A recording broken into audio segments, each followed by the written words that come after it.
Hey everyone, how you doing? Welcome to the channel. It's been a while since I've done a tag video, but I was invited to do this one, and when I saw what it was, how could I resist really? This is the Indie Fantasy Readers book tag.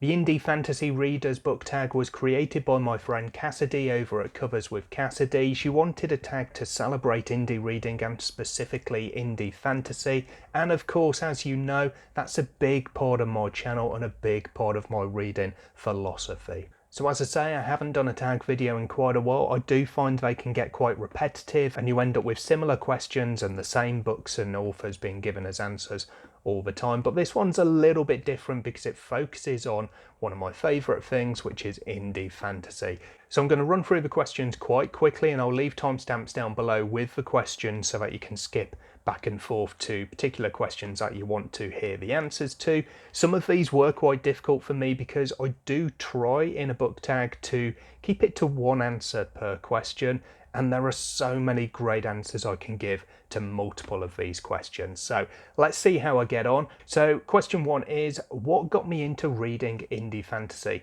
And this is an easy question because I don't have to try and pick between two or more answers, but it's also quite difficult because I don't really know. I don't remember why I got into, or what was it in particular that got me into reading indie fantasy. It was a couple of years ago. I know I did a read along on the Wizardly Duo Discord, which has recently been rebranded, but I did a read along of The Sword of Kaigan by M.L. Wang on there and quite enjoyed it. The next book I read after that was Voice of War by Zach Argyle, but I don't know if there were any specifics around that or if it was just coincidence. But two great books to start off with. I had read one or two earlier on, but nothing really kind of consequential. But with those two books, Voice of War in particular being ones that I really enjoyed, I think that just kick-started my indie fantasy reading really, because since then I have had a healthy balance, but it has been swaying more towards the indie than the traditionally published side. Question two, what is my favourite thing about indie fantasy? And for this one, it's kind of twofold, but the kind of overriding answer, I guess, is the freedom.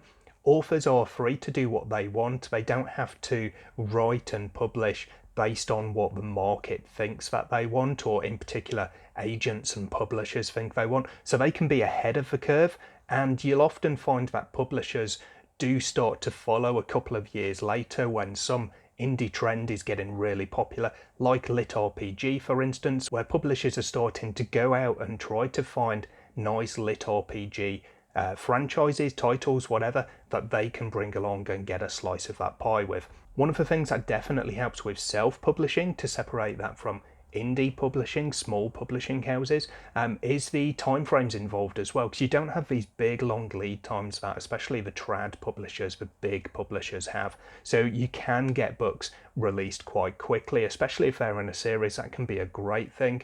You don't have these announcements of a book that's going to be picked up and then you're not going to see it and be able to read it for 2, maybe even 3 years because of the lead times in traditional publishing. The other thing for me is really the quality of the books. So you can see this with the covers. That is one of the questions later on, but the covers and the interiors of some of the indie fantasy that I've seen are absolutely stunning. And it's just not really something that you see in traditional publishing unless it's a special edition or it's a really big massive title by a big author they know is going to sell loads. And it all comes back to that freedom. Self-published authors can do that, and sometimes you might argue that they have to do that because they have to stand out from the crowd. They don't have a big marketing department behind them. So it does kind of go both ways, but it does also mean that self-published books in particular, and obviously focusing on fantasy because that's my jam, they are absolutely stunning so much of the time. Next question is, what is my favourite indie fantasy series? So this is the first one of those real difficult ones for me trying to pick. I wrote down in my notes loads of different titles. Well, that's maybe not loads of different titles for this one, but several titles certainly that I could pick between. And where I'm also trying to not repeat my answers too much within these, not go for the same title or author in several different questions, it did help me narrow it down slightly. The one I've gone for though is The Bound and the Broken by Ryan Cahill. This is one of the series that I've absolutely loved so far. Although I didn't like the latest book in the series of War and Ruin quite so much, this one of Darkness and Light is one of my absolute top books, let alone self-published books, because it was absolutely amazing. And I was talking about the quality of them. These hardbacks are absolutely stunning, with interior artwork and nice designs on the boards as well. So you do get a lot to look at when you purchase one of these books, as well as obviously the great work that's inside it. Question 4 is, what is one of the high priority indie books on my TBR? Again, there are plenty on here, but the one I'm going to go for is Of Thieves and Shadows by B.S.H. Garcia. This one just looks stunning with that Jeff Brown cover. I love his artwork, and it really makes titles stand out for me when I see them have his covers, and I've heard so many good things about this one. Question 5, where do I find out about self-published and indie fantasy titles? There are two answers to this one, or two main answers. One of them I've just touched upon is SPFBO, which, as far as I'm aware, there are no signs that it's going anywhere, so this is going to be a nice, useful resource for many years to come, hopefully. I will often look through and check out all the different titles that are entered. You're talking 300 each year, and that's a whole gamut of books for you to look through, and you're pretty much going to find something that you will enjoy in there if you enjoy fantasy. So it's a great resource, and there are loads of great books that would otherwise fly under the radar, but SPFBO raises them up a little. It gives them a platform so more people can find them. The other place for me is one that maybe will be going somewhere depending on how things go, but I do find a lot of my titles on Twitter. Just the simple process of people commenting on tweets or retweeting them just helps bring them to your attention. I follow a lot of authors, a lot of reviewers, a lot of readers, and word gets around within that kind of circle quite nicely. So I've found so many titles through cover reveals, reviews, just through general kind of advertising, really, through posting on Twitter. So it's another great resource, which obviously has a whole different discussion in terms of where it's going and where it has been going recently. But again, hopefully Twitter will kind of settle down a bit, and it will continue to be what it has been for me so far, which is a fantastic resource, a fantastic community for fantasy authors, readers and reviewers.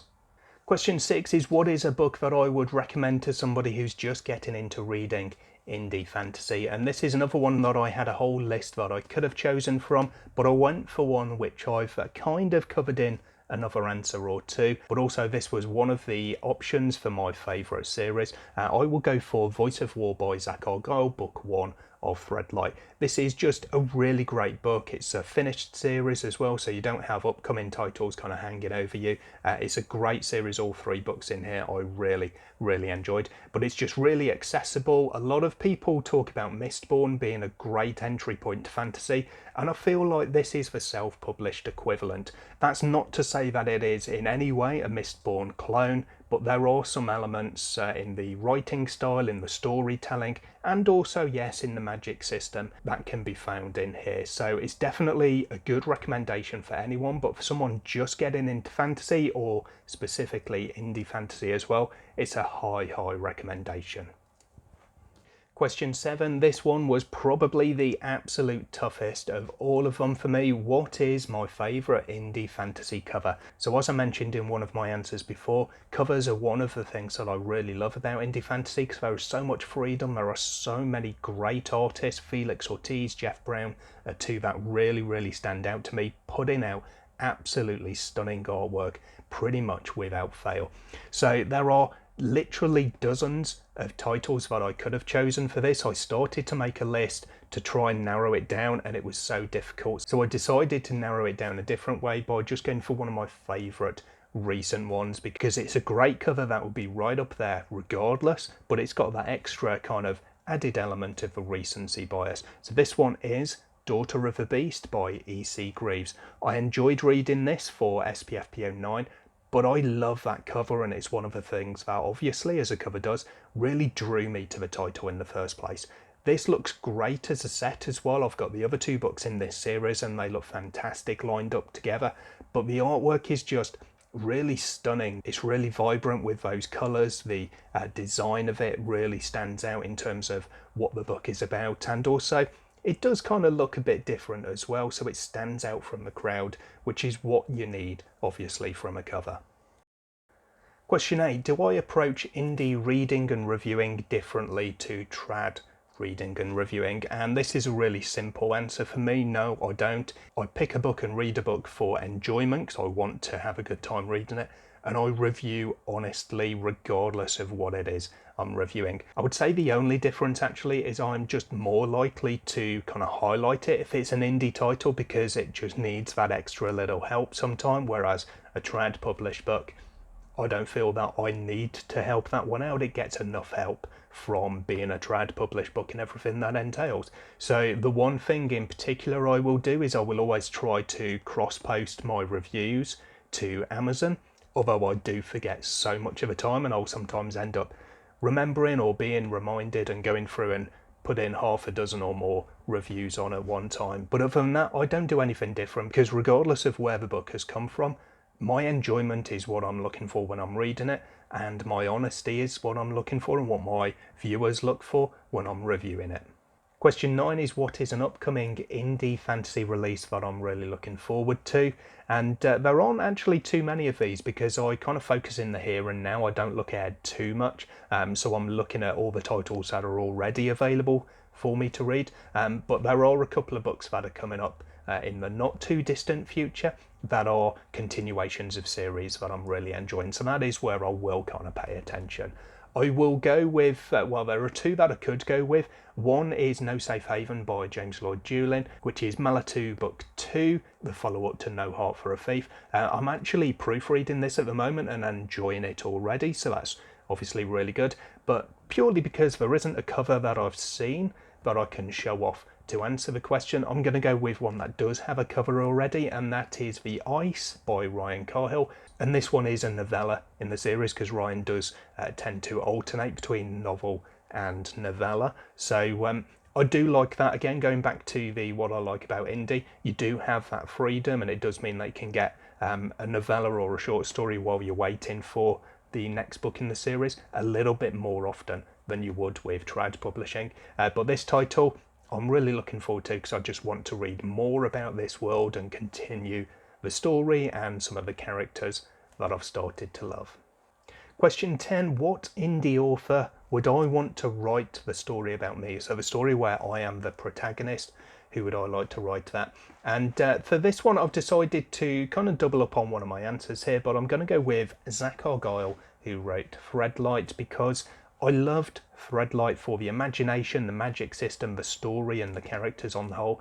I love the family elements that he included in there though as well. That was one of the things that really stood out for me. And that's why I think that my story, whatever it is, if it was written by Zach Argyle, I'd have a good time reading. Question 11, what is an indie fantasy title that more people need to read? And the easy answer to this one is all of them. There are some, obviously, The Bound and the Broken is definitely one of them, that kind of doesn't need as much help as others, because it's doing fantastically, and that speaks for how good it is and how good and how strong the indie fantasy market as a whole is.